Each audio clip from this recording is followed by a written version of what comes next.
कविनगर में छेदी लाल नाम का एक सेठ रहता था। वह ब्याज पर पैसा लगाता और बड़ी बेरहमी से वसूली करता था।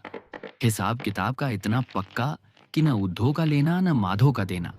लोग उसकी पीठ पीछे उसे खूब बुरा भला कहते थे। धर्म कर्म से उसका कोई वास्ता नहीं था। दान शब्द से ही उसे घृणा थी। जीवन मजे से कट रहा था कि अचानक दिल का दौरा पड़ा और मृत्यु हो गई। मृत्यु के बाद सभी आत्माओं को धर्मराज के दरबार में अपने पाप पुण्य का हिसाब देना पड़ता है। छेदी लाल भी कातर होकर अपनी बारी का इंतजार करने लगा। उसके मन में डर था कि उसने तो कोई पुण्य किया ही नहीं। अब निश्चित ही उसे उबलते तेल की कड़ाही या यमदंड का सामना करना पड़ेगा। जब उसका नंबर आया तो उसने सुना कि उसके खाते में कई पुण्य दर्ज हैं। वह चौंक गया, बोला, ये हिसाब मेरा नहीं हो सकता।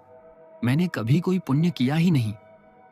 धर्मराज मुस्कुराए और बोले, तुमने वर्षों तक अपने गमलों के पौधों को सींचा है। उस जल से न जाने कितने छोटे छोटे जीवों की प्यास बुझी है।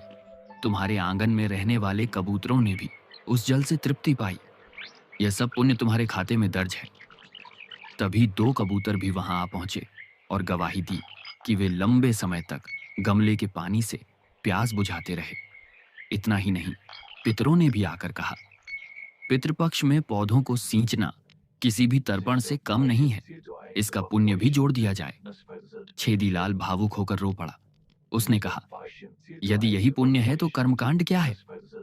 धर्मराज ने उत्तर दिया, अदृश्य लोक में भाव और संवेदनाओं का सिक्का चलता है। यहां पदार्थ का कोई महत्व नहीं। यह सुनकर छेदीलाल की आंखें भर आईं और धर्मराज ने उसे स्वर्ग की ओर भेज दिया। सच्चा पुण्य कर्मकांड से नहीं, बल्कि संवेदना और जीवों के कल्याण से मिलता है।